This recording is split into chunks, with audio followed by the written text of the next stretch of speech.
Indetetáveis, desconhecidos e imprevisíveis. Após alguns casos recentes ocorridos não só na Europa, mas por todo o mundo, o chamado terrorismo tipo lobo solitário foi identificado como uma das tendências mais preocupantes do terrorismo atual.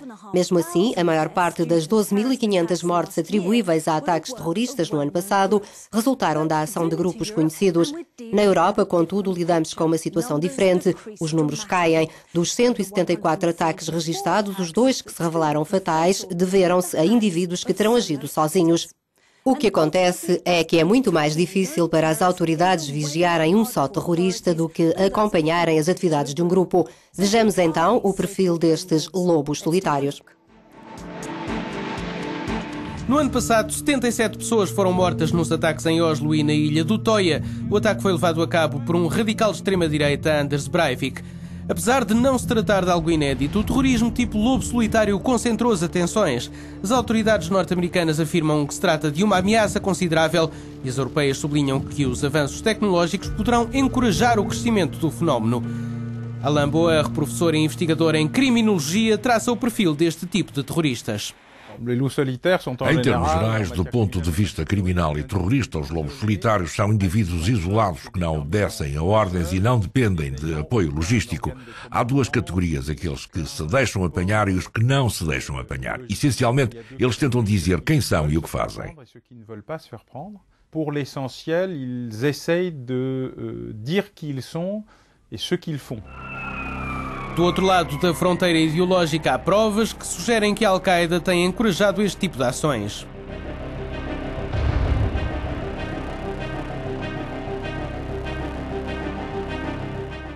São relativamente eficazes porque têm tempo, não deixam muitas pistas e obrigam as autoridades a usarem inúmeros recursos de investigação.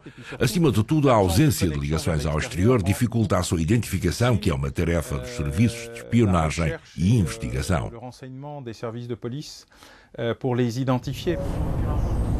Para o professor Boer, o que é preocupante é a mistura entre terrorismo e criminalidade.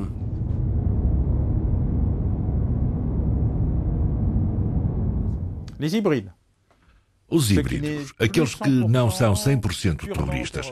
Temos grupos terroristas, temos organizações que pensamos serem terroristas, mas não são. São criminosos e guerrilheiros degenerados. São situações em que a fronteira entre terrorismo e criminalidade puras foi totalmente modificada. E são estas zonas cinzentas que dificultam o trabalho de rastreio das autoridades que investigam as ações dos lobos solitários.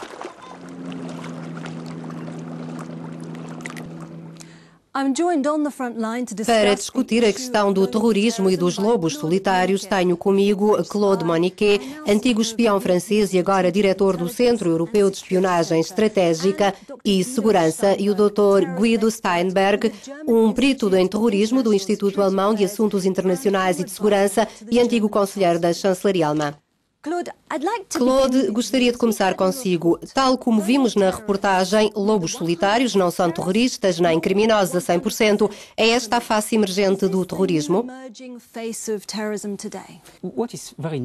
O único dado que é novo é que o número destes indivíduos tem vindo a aumentar.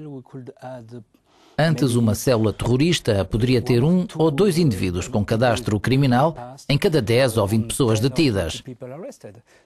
Hoje em dia, em França, numa operação realizada há cerca de 2 semanas, apanhamos 8 ou 12 pessoas com passado criminal. Foi igualmente interessante ver que 8 indivíduos se haviam convertido ao Islão, pois não nasceram muçulmanos. Isso é um dado novo, é um número importante. Ao olharmos para os números, Anders Breivik não é muçulmano e é responsável por 77 dos 79 mortos resultantes de atos de terrorismo em 2011. Qual é a diferença entre ele e os outros lobos solitários? Bom, ele obteve sucesso. Penso que se trata da principal diferença, pois nos últimos anos já vimos casos semelhantes. Trata-se de uma tendência na Europa, pelo menos desde 2005. No início, a maior parte destas pessoas não obteve sucesso, pois não é possível aprender e fazer uma bomba na internet. É por isso que Anders Breivik, na minha opinião, é tão importante. Ele obteve muito mais sucesso do que a rede Al-Qaeda nos ataques e tentativas de ataque na Europa nos últimos anos. Receio que ele possa tornar-se no modelo modelo para outros radicais de extrema-direita, possivelmente mesmo de extrema-esquerda, mas definitivamente radicais e islâmicos. Mas será que agem mesmo sozinhos? Podemos estar perante uma espécie de cortina de fumo que serve para as autoridades dizerem: ok, estes indivíduos agem sozinhos, por isso não os podemos apanhar. Será que eles agem mesmo sozinhos ao planearem estes ataques? Não em todos os casos. E em muitos casos tenho sérias dúvidas. Temos os bombistas das malas na Alemanha que não conseguiram detonar bombas em 2 comboios alemães em julho de 2006 e que indiretamente estavam ligados à rede Al-Qaeda no Iraque através de familiares no Líbano. No caso de Mohamed Merah também tenho dúvidas e não ficaria surpreendido se as autoridades francesas estivessem muito nervosas. É que se isto viesse a público, ficaríamos a saber que se cometem muitos erros.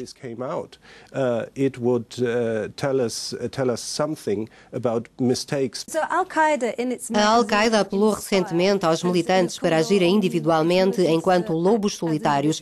Mas será que não estamos perante um ato de desespero, dado que as suas operações enfrentam sérias dificuldades? Ou será que é uma boa tática?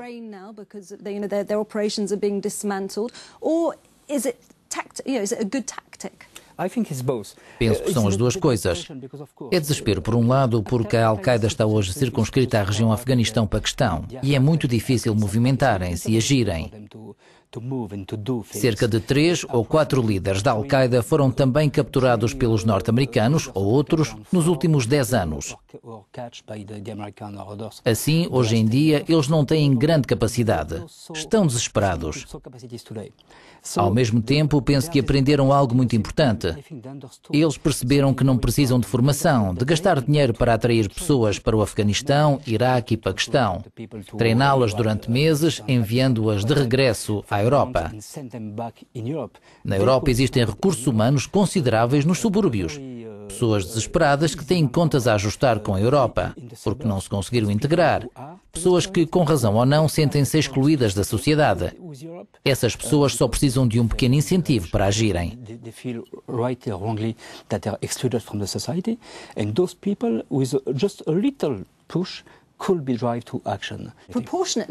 Em termos proporcionais, na Europa temos tido menos terrorismo islâmico em comparação com outras formas. Isso é correto? Não tenho a certeza. Ao olharmos para os números desde 2001, milhares de pessoas foram detidas na Europa por ofensas ligadas ao terrorismo islâmico. A maior parte foi libertada, mas ainda estão detidas milhares de pessoas devido a ofensas relacionadas com terrorismo islâmico. Por isso, creio que não falta gente perigosa. Assim, em termos de radicalização, há muitos indivíduos que vão para campos de treino, mas muito se passa também na internet e há mesmo quem fale de terrorismo eletrónico. Essa ameaça é real? É possível combatê-la? É muito difícil, mas acho que se trata de uma questão crucial. O terrorismo do tipo lobo solitário e a internet estão ligados. Se assim não for, de onde surgem as ideias?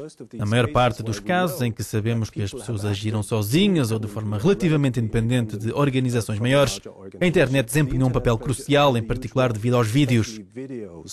Por exemplo, o caso alemão do Kosovo, que matou 2 soldados norte-americanos no aeroporto de Frankfurt em março de 2011.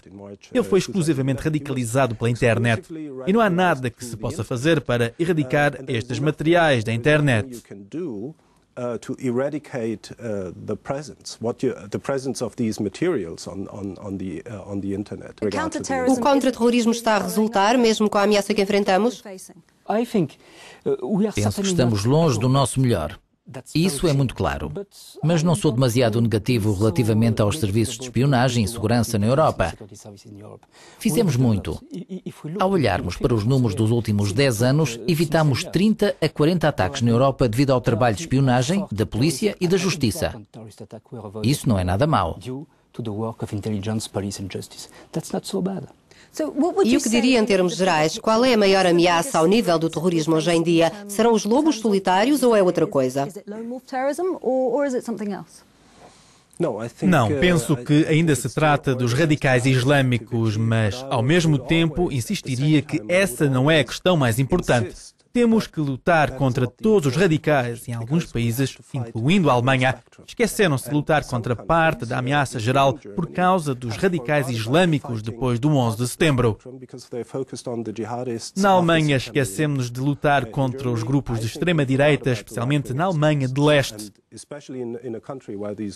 Isso foi um grande erro.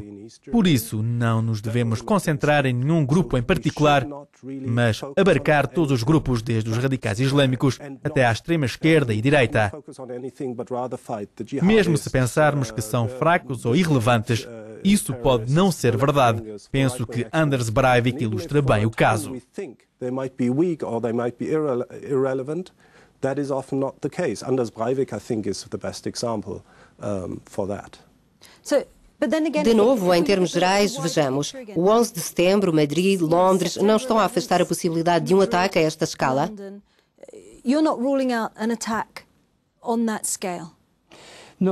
Não, claro que não. Essa possibilidade não pode ser de toda afastada, mas penso que ataques à escala do 11 de setembro, Madrid ou Londres, são improváveis na Europa. Possíveis, mas improváveis.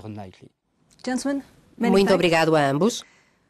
Apesar desta conversa se ter centrado no terrorismo do tipo lobo solitário, não há nada que afaste a possibilidade de um ataque de grandes dimensões na Europa. No entanto, até agora o nosso continente evitou a devastação que reina em países como o Afeganistão, Iraque e Paquistão e que foi responsável por 8.500 mortes no ano passado. Tentemos, contudo, encerrar numa nota positiva. Em termos globais, os ataques caíram 12%. É tudo nesta edição de On the Frontline. Acompanhe-nos nas redes sociais. Gostaríamos de ouvir as suas opiniões e comentários.